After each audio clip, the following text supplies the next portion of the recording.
বিসমিল্লাহির রহমানির রহিম। আসসালামু আলাইকুম ডিয়ার ভিউয়ার্স, আশা করছি সবাই ভালো আছেন, সুস্থ আছেন। আজকে জুন মাস 2026। তো জুন মাসের 12 তারিখে আমি এই কড়াইটি কিনেছি। তো দেখেন কড়াইটি কেমন। এর আগেও একটি কড়াই ব্যবহার করেছিলাম কিয়াম ব্র্যান্ডের, সেটা আপনাদের সাথে দেখালাম, রিভিউ দিয়েছিলাম যে কেমন পড়েছে। তো আরেকটি কড়াই নিয়ে এসেছি, দেখি এটা কেমন বা কতদিন টিকে। কারণ মাছ, সবজি, নুডলস এছাড়াও বিভিন্ন ধরনের ভাজা রান্না করতে গেলে কিন্তু একটি ফ্রাই প্যানের দরকার হয়। তবে কোন ধরনের ফ্রাই প্যানটি বাজারের সবচেয়ে ভালো সেটা কিন্তু আপনারা কমেন্টের মাধ্যমে জানাবেন, যে আপনারা কোন ধরনের ফ্রাই প্যান ব্যবহার করেন, কোন কোম্পানির বা কী ধরনের জিনিস দিয়ে তৈরি করা হয়েছে সেই ফ্রাই প্যানগুলো ভালো সেটা জানাবেন।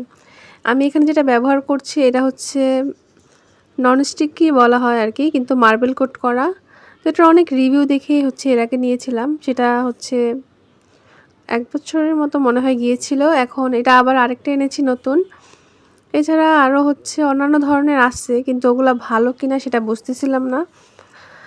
তো এটা আবারও নিয়ে এসেছি, এটা দেখি এবার কতদিন যায়। এটা 26 সেন্টিমিটার। এটা 3টা সাইজে পাওয়া যায়।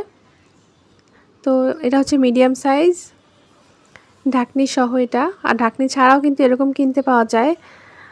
আপনারা কোন ধরনের ফ্রাই প্যান ব্যবহার করেন সেটা কিন্তু অবশ্যই কমেন্টের মাধ্যমে জানাবেন। এই দেখেন এই ফ্রাই প্যানটা কেমন হলো সেটাও কিন্তু জানাতে ভুলবেন না। এগুলার কিন্তু মোটামুটি ভালোই দামটা এখন বলছি না। এই দেখেন, আর এটা কিন্তু সব ধরনের চুলাতে ব্যবহার করা যাবে।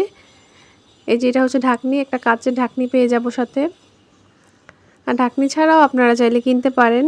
তো বাজারে এখন এত পরিমাণে নকল পণ্য, যার মধ্যে আসল পণ্য খুঁজে বের করা খুবই কঠিন। তো যেহেতু ননস্টিক ভালো না, এজন্য এটা নিয়েছি। ভিডিওটি ভালো লাগলে লাইক করবেন এবং অবশ্যই কমেন্ট করবেন।